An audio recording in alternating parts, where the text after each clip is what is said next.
Bonjour mes amis, bonjour tout le monde, ravi de vous retrouver. Aujourd'hui, nous allons voir comment utiliser Google Drive pour créer un questionnaire. Un questionnaire en ligne, ça permet d'avoir des informations, de les analyser facilement et rapidement. Donc la première des choses, nous serons à drive.google.com. Quand on clique sur Entrée, immédiatement vous aurez cette boîte de dialogue pour vous connecter à votre compte Gmail.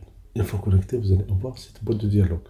Donc on a Drive ici, on clique sur Nouveau, on clique en bas sur Google Form.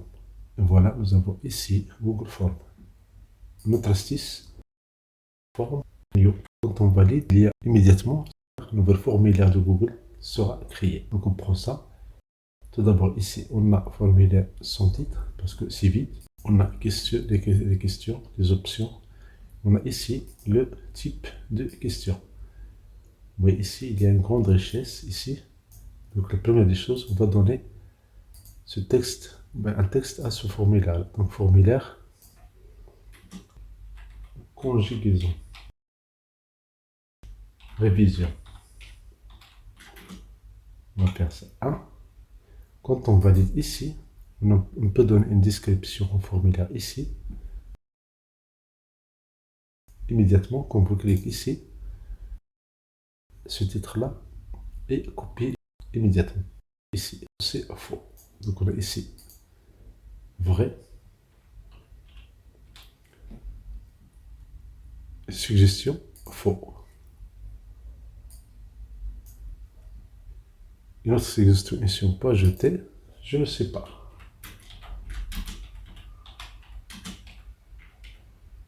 Je ne sais pas.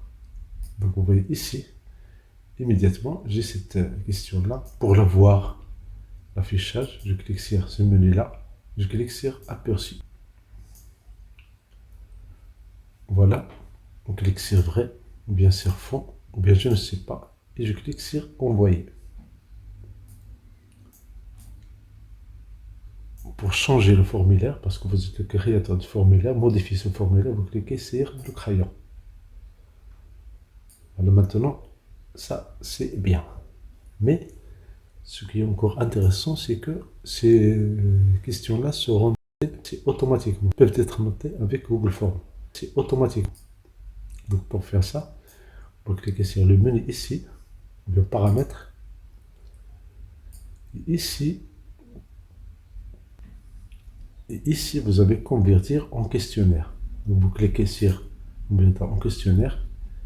Vous voyez ici, publier les notes. Vous pouvez l'avoir immédiatement après chaque envoi. Sinon, plus tard. C'est vous qui choisissez. Si je prends par exemple immédiatement après chaque envoi,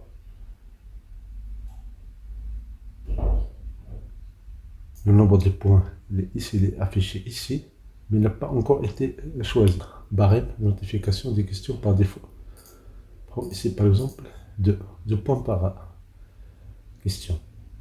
Je reviens aux questions, formulaire collecte. Maintenant, cliquez sur corriger, bien la réponse juste. Pour montrer bien la réponse juste, ici je prends 2 points, ou bien 1 point, ou bien 1 point, 2 points, 5 points, ça dépend de votre note.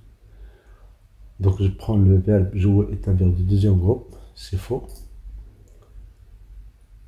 Et vous voyez ici, ajouter un commentaire à la question. Je clique ici.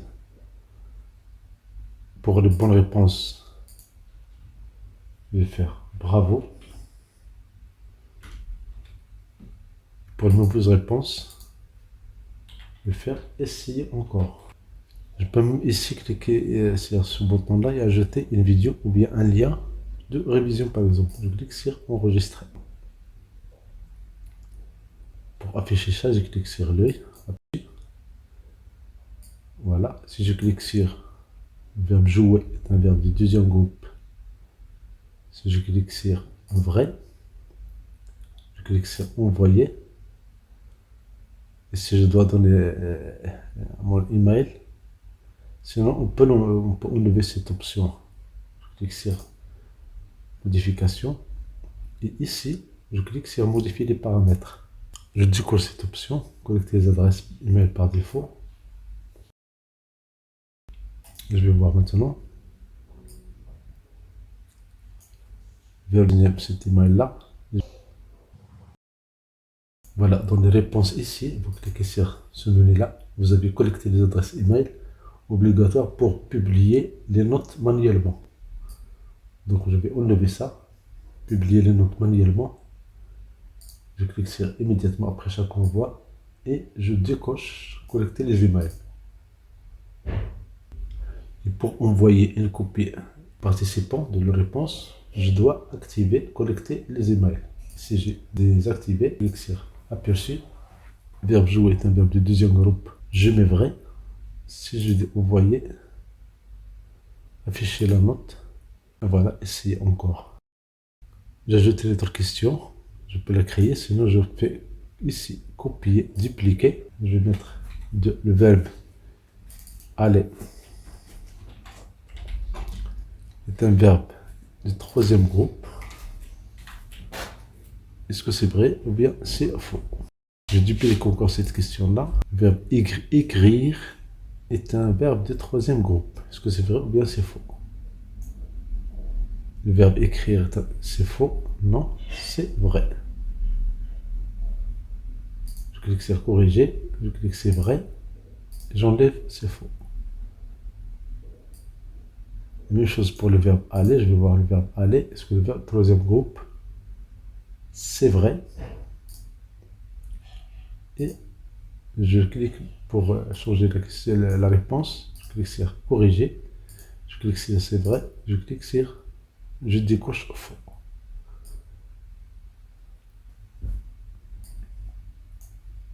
Je clique sur corriger. Le verbe jouer au passé composé se conjugue avec l'auxiliaire être, bien le verbe auxiliaire avoir. Donc je clique sur avoir et je valide.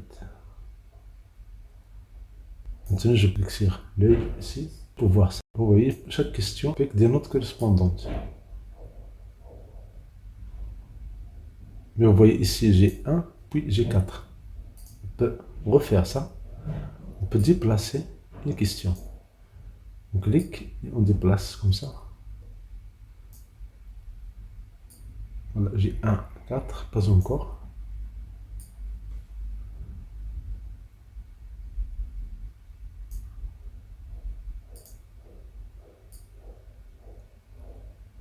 Donc j'ajoute encore une question. Les verbes en français sont de X groupes. Ça veut dire combien de groupes en français pour les verbes. Il y a un seul groupe, deux groupes, trois groupes, quatre groupes. Bien sûr, ce n'est pas de groupe. Je clique sur correction ici, corriger. J'enlève cette réponse-là. Je valide la réponse 3. Je mets 2.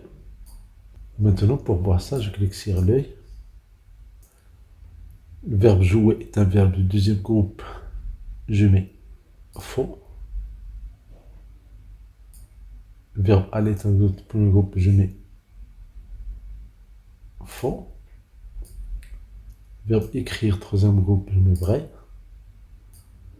Le verbe jouer peut se composer, se conjuguer avec l'auxiliaire avoir. J'ai joué un match. Les verbes en français sont de trois groupes. Vous voyez, afficher la note. Et voilà, immédiatement, j'ai les réponses, j'ai la correction automatique. Ça permet de gagner beaucoup de temps et ça permet aussi d'aider les élèves dans leur révision. C'est automatique et ça permet aussi pour les professeurs de voir les réponses fausses, ça veut dire les lacunes de l'apprentissage et se consacrer davantage sur ces lacunes-là et voir les thèmes maîtrisés par les élèves et comme ça on peut passer de ces thèmes-là et consacrer plus de temps aux choses difficiles. Maintenant, pour personnaliser ce questionnaire-là, bien n'importe quel questionnaire, vous avez ici les thèmes, vous pouvez cliquer ici, vous pouvez choisir le couleur ici quelconque, vous pouvez ajouter d'autres couleurs. Annuler. Je prends par exemple la couleur verte.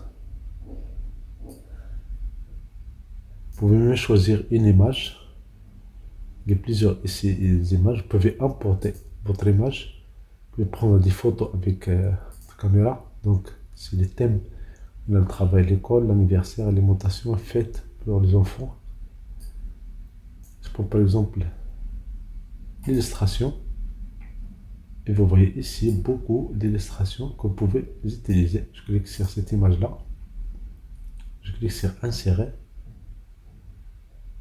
Immédiatement, cette image-là a été insérée ici. Et pour partager un questionnaire, vous cliquez sur envoyer, ou bien vous cliquez ici. Et vous avez d'autres choix que vous pouvez utiliser ici. Vous pouvez ajouter des collaborateurs, comme ça vous pouvez travailler ensemble sur un seul questionnaire. Vous pouvez l'élaborer ensemble, cliquez sur obtenir le lien. Et pour obtenir le lien, envoyer. Vous avez ici le message que vous pouvez personnaliser. Vous pouvez inclure le formulaire dans l'email, sinon vous pouvez le décocher. Et si vous avez la personne destinataire, vous pouvez avoir plusieurs destinataires ici. Vous cliquez sur ce lien-là, vous avez le lien. Vous voyez, c'est un peu long. Donc, si vous cliquez sur raccourcir, lire, c'est mieux. Vous cliquez sur CTRL-C pour copier. Sinon, ici, copier. Le texte, est copié. Maintenant, on peut l'appliquer dans un autre navigateur.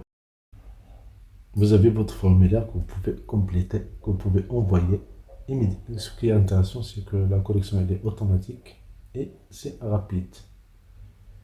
Si vous voulez enregistrer votre provision, vous pouvez connecter à Google. Sinon, vous pouvez répondre ici facilement et rapidement. Dans cet exemple, j'ai 5 questions, mais vous pouvez bien sûr utiliser plus de questions. Mais un conseil, c'est mieux d'avoir plusieurs formulaires et comme ça, l'élève ne sera pas fatigué. Et chaque thème sera traité dans un seul formulaire. Merci pour votre temps, merci de vous abonner à cette chaîne, merci d'être une notification pour recevoir des vidéos utiles et agréables.